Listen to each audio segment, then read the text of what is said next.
Un appel mondial, la résurrection n'est pas seulement un événement historique. C'est une déclaration que le royaume de Dieu avance. Chaque chrétien a un rôle important à jouer dans cette mission, qu'il s'agisse de prier, de servir, de prêcher ou de vivre comme un exemple de l'amour du Christ.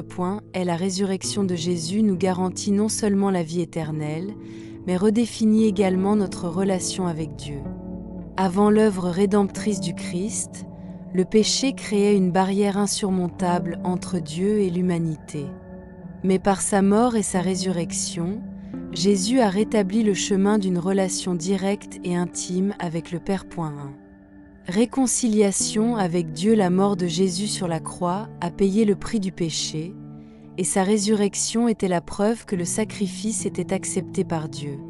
Comme Paul le déclare dans Romains 5, 10, « Si lorsque nous étions ennemis de Dieu, nous avons été réconciliés avec lui par la mort de son Fils, combien plus maintenant, étant réconciliés, serons-nous sauvés par sa vie ?» Cette réconciliation fait que nous ne sommes plus séparés par nos fautes. Maintenant, nous sommes appelés enfants de Dieu, jouissant pleinement de sa présence et de son amour. 2. Une nouvelle relation basée sur la grâce. Avant la résurrection, la loi et les sacrifices étaient nécessaires pour expier les péchés. Cependant, Jésus a apporté une nouvelle alliance, basée sur la grâce et non sur les œuvres humaines.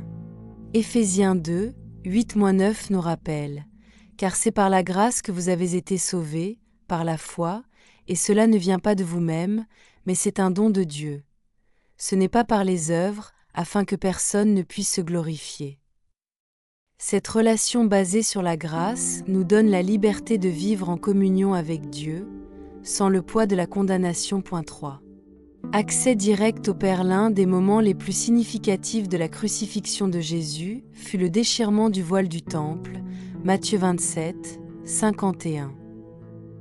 Ce voile symbolisait la séparation entre Dieu et l'homme, et sa rupture représentait que, par le Christ, nous avons un accès direct au Père. Désormais, nous n'avons plus besoin de médiateurs humains ou de rituels complexes pour nous rapprocher de Dieu. Dans Hébreux 4, 16, il nous est demandé « Approchons-nous du trône de la grâce avec confiance, afin que nous recevions miséricorde et que nous trouvions grâce pour nous secourir dans nos moments difficiles. » 4. Une relation transformatrice. Cette relation avec Dieu n'est pas seulement théorique. Cela transforme nos vies de manière pratique. Paix avec Dieu. La certitude que nous avons été réconciliés nous donne repos et sécurité. De guidance divine. Le Saint-Esprit, envoyé après la résurrection, nous guide dans toutes les décisions. L'objectif renouvelé. Vivre pour glorifier Dieu devient notre objectif principal. Une connexion pour l'éternité. La résurrection n'est pas seulement un événement du passé, c'est la base d'une connexion éternelle avec Dieu. Grâce au Christ, nous avons non seulement l'espoir d'une vie après la mort, mais nous vivons désormais en union avec le Créateur. La résurrection de Jésus a non seulement apporté une nouvelle compréhension de la vie et de la mort, mais nous a également donné un espoir concret pour le royaume éternel qu'il a promis.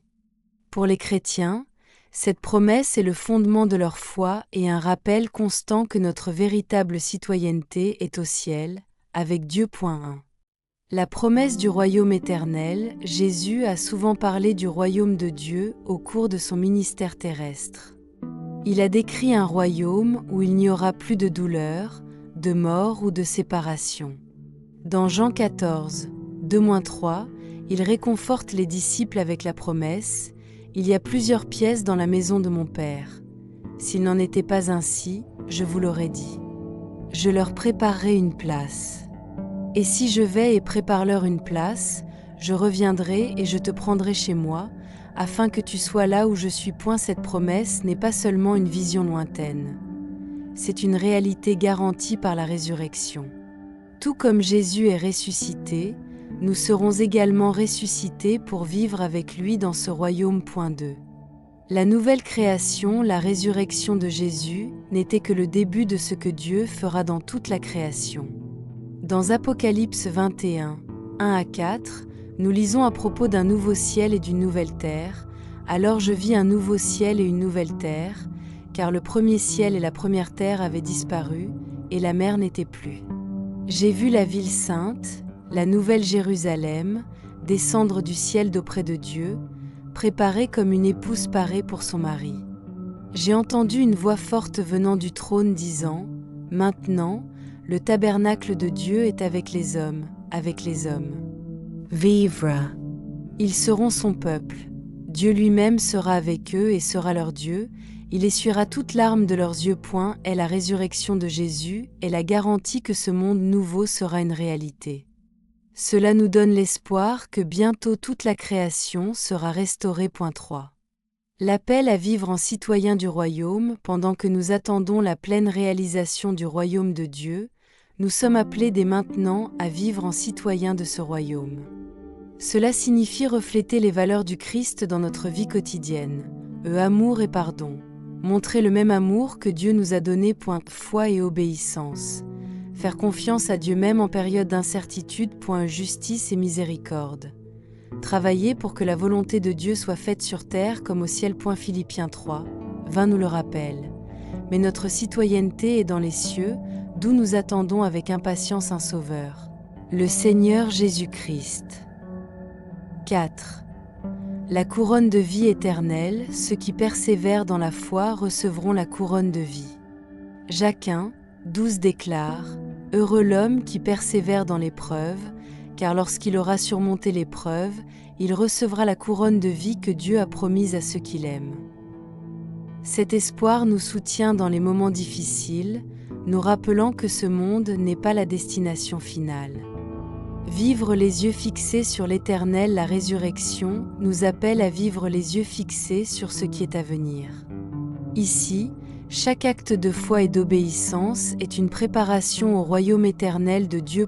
Est la résurrection de Jésus est l'événement le plus transformateur de l'histoire de l'humanité.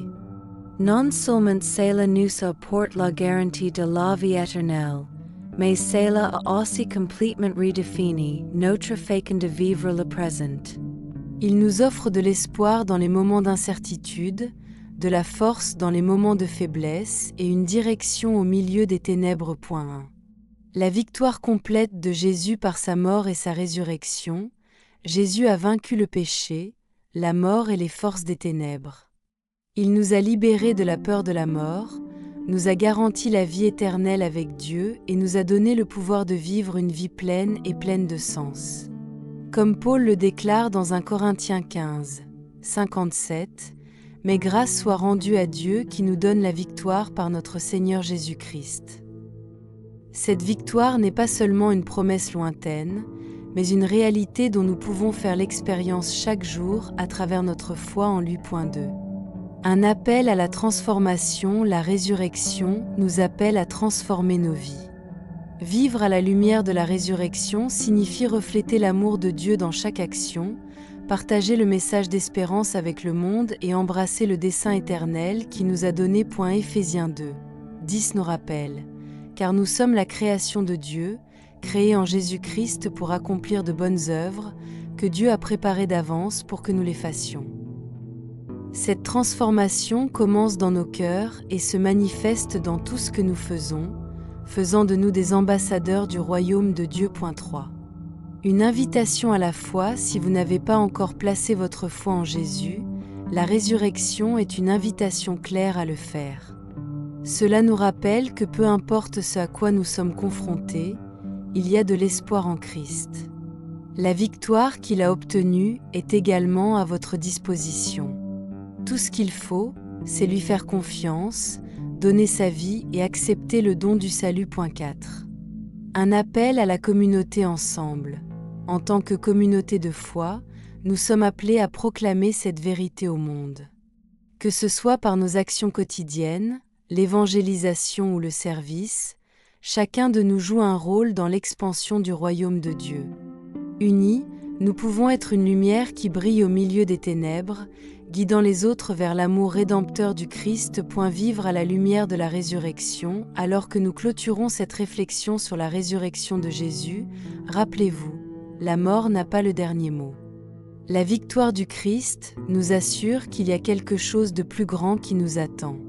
Puisse cette vérité remplir votre cœur d'espoir, votre esprit de paix et votre vie de but.s. Si ce message vous a touché, partagez vos réflexions dans les commentaires. Abonnez-vous à notre chaîne pour plus de contenu inspirant sur la foi, la parole de Dieu et le pouvoir transformateur de la résurrection. Ensemble, nous continuerons le chemin de la foi, vivant comme témoins de l'amour de Jésus et proclamant sa victoire jusqu'aux extrémités de la terre. Que la lumière de la résurrection éclaire votre chemin aujourd'hui et toujours. Où était Jésus pendant les 3 jours entre sa mort et sa résurrection? Cette question intrigante remet en question la compréhension de beaucoup depuis plus de 2000 ans. Aujourd'hui, nous allons plonger dans l'un des événements les plus miraculeux et les plus puissants de l'histoire, le voyage de Jésus vers le royaume des morts. Non seulement pour vaincre la mort, mais aussi pour apporter la liberté aux emprisonnés. Comme le déclare l'apôtre Pierre dans Acts 2:31, nous savons que Jésus n'est pas allé dans le tombeau. Il est ressuscité, confirmant sa victoire et son pouvoir sur la mort.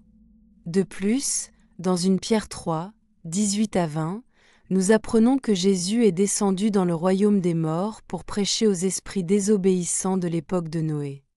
Mais qu'a fait Jésus exactement là-bas?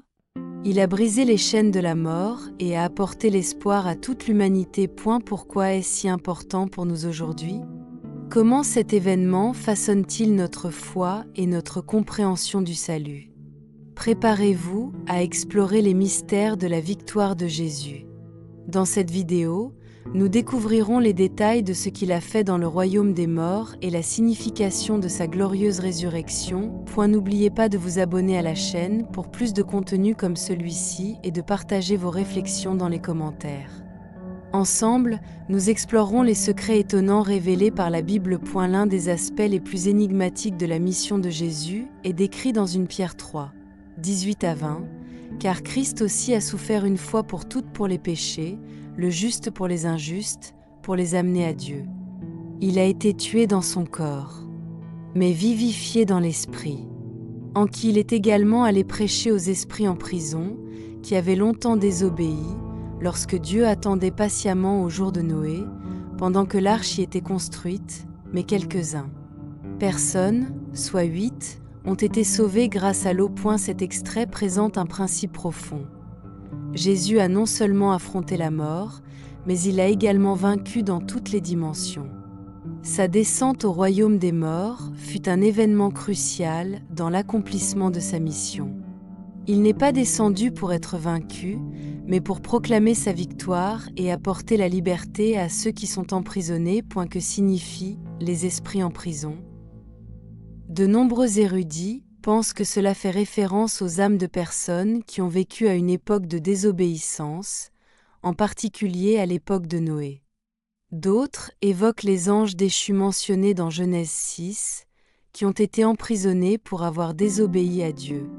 Quelle que soit l'interprétation exacte, l'acte de prêcher dans le royaume des morts révèle l'étendue de la grâce de Dieu et de sa justice divine. Cet événement est également connu sous le nom de « descente aux enfers » ou « descente du Christ aux enfers », une doctrine qui renforce l'ensemble de l'œuvre rédemptrice de Jésus.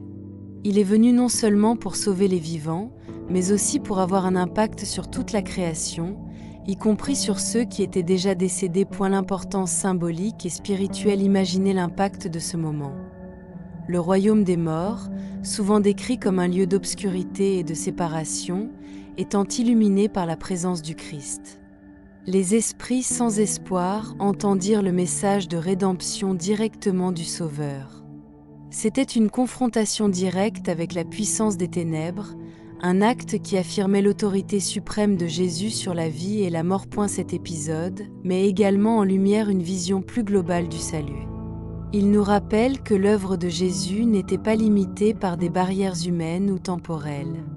Sa mission transcendait le temps et l'espace, atteignant même ceux considérés comme hors de portée de la rédemption.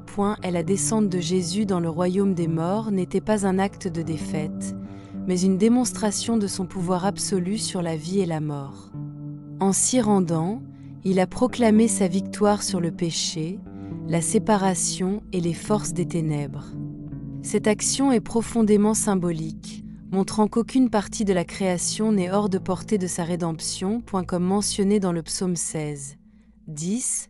Le psalmiste a prophétisé « Car tu ne m'abandonneras pas au tombeau, et tu ne permettras pas que ton sein se décompose. » Cette promesse, réalisée lors de la résurrection de Jésus, est le fondement de la foi chrétienne.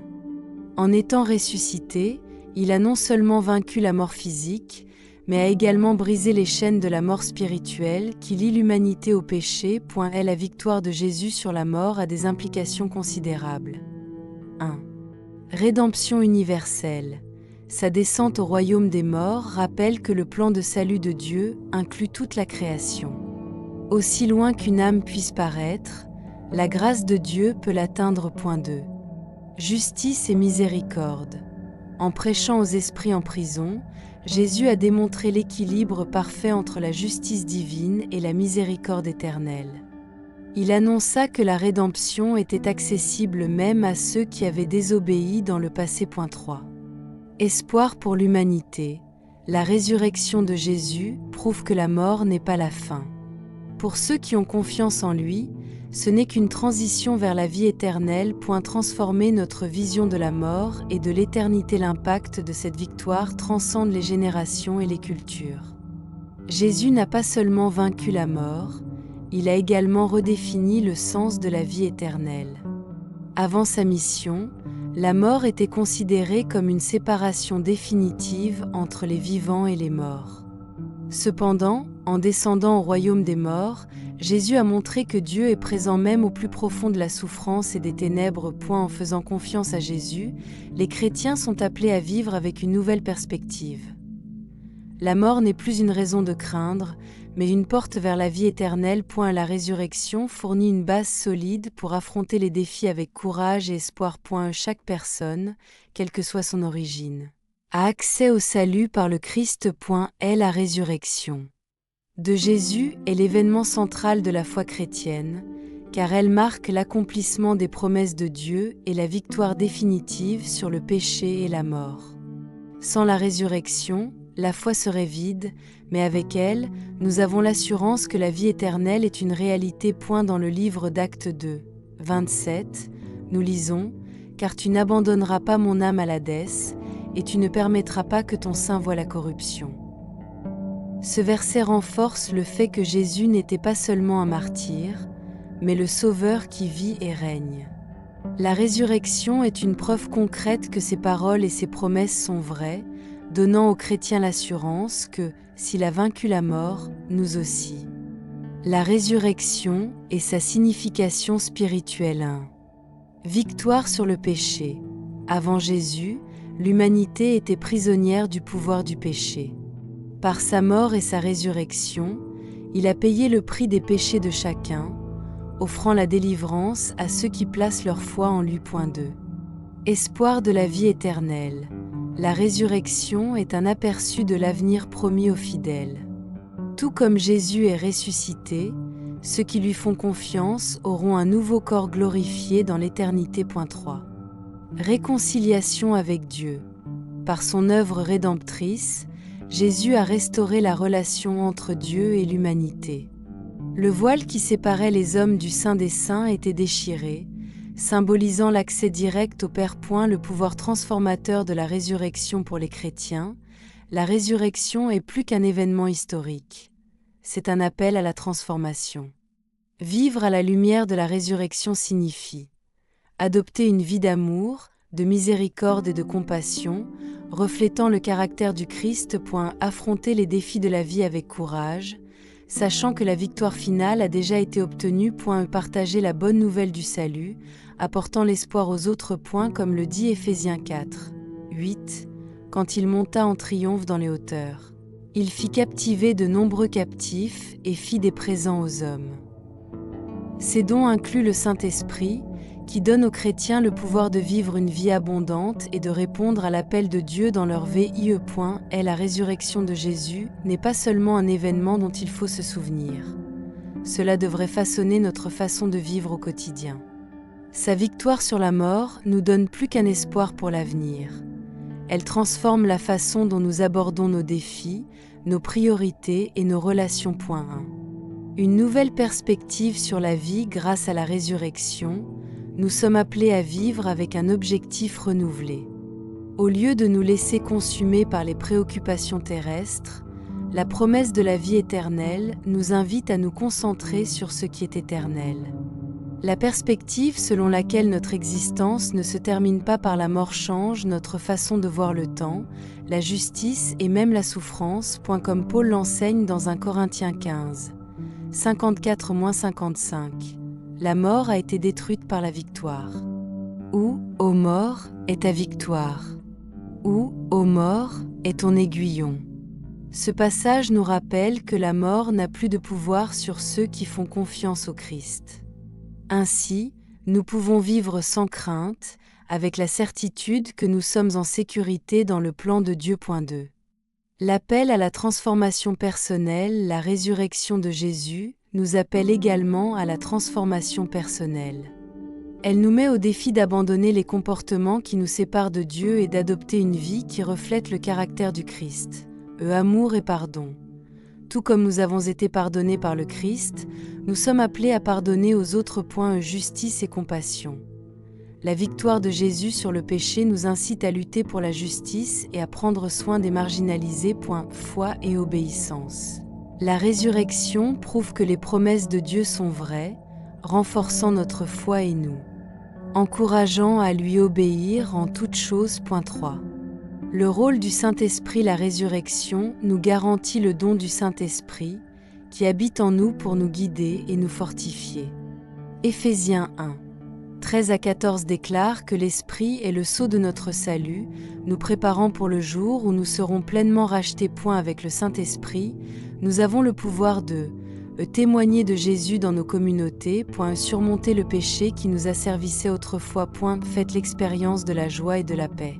Même au milieu des difficultés. Une vie pleine d'espoir et de but. La résurrection de Jésus redéfinit ce que signifie avoir de l'espoir. Il ne s'agit pas seulement d'attendre l'éternité, mais de vivre ici et maintenant avec foi, détermination et confiance en Dieu. Lorsque nous comprenons l'impact de ce que Christ a fait, nos cœurs sont remplis de gratitude et nos vies reflètent cette transformation. La résurrection de Jésus n'est pas seulement un message personnel.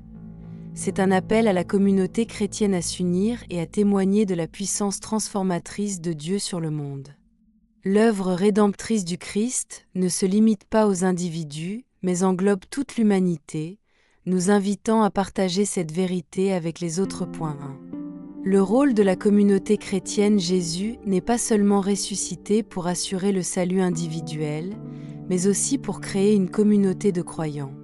L'Église est appelée à être le corps du Christ sur terre, un reflet visible de l'amour, de la grâce et de la puissance de Dieu. Comme il est écrit dans Matthieu 28, 19-20, Jésus a donné à l'Église le grand mandat. Allez donc, faites de toutes les nations des disciples, les baptisant au nom du Père, du Fils et du Saint-Esprit, et apprenez-leur à obéir tout ce que je t'ai commandé. Et je serai avec toi toujours, jusqu'à la fin des temps. Ce commandement met en évidence la responsabilité de l'Église non seulement de vivre l'Évangile, mais aussi de le proclamer à toutes les nations. 2. Partager le message de la résurrection du Christ est le message central de l'Évangile, et le partager est essentiel pour remplir notre rôle de disciples de Jésus. Cet acte de témoignage peut se produire de plusieurs manières. Action quotidienne. Démontrer l'amour et la compassion du Christ dans nos interactions quotidiennes. Évangélisation active. Parler de l'impact de la résurrection sur nos vies et inviter les autres à vivre la même expérience. Service à l'humanité. Aider ceux qui sont dans le besoin comme expression pratique de l'amour de Dieu. 3. Un témoignage vivant de la puissance de Dieu en tant que disciples du Christ. Nos vies devraient refléter la transformation qu'apporte la résurrection. Dans Éphésiens 4, 1, Paul nous exhorte à vivre d'une manière digne de l'appel que vous avez reçu. Cela signifie que notre témoignage n'est pas seulement verbal, mais aussi pratique. Lorsque nous vivons avec intégrité et foi, nous devenons la lumière d'un monde qui marche souvent dans les ténèbres. 4. L'unité du corps du Christ, la victoire de Jésus, nous appelle à une unité qui transcende les différences culturelles, linguistiques ou sociales. Éphésiens 4, 4-6 nous rappelle: il y a un seul corps et un seul esprit, tout comme l'espérance à laquelle vous avez été appelés est une.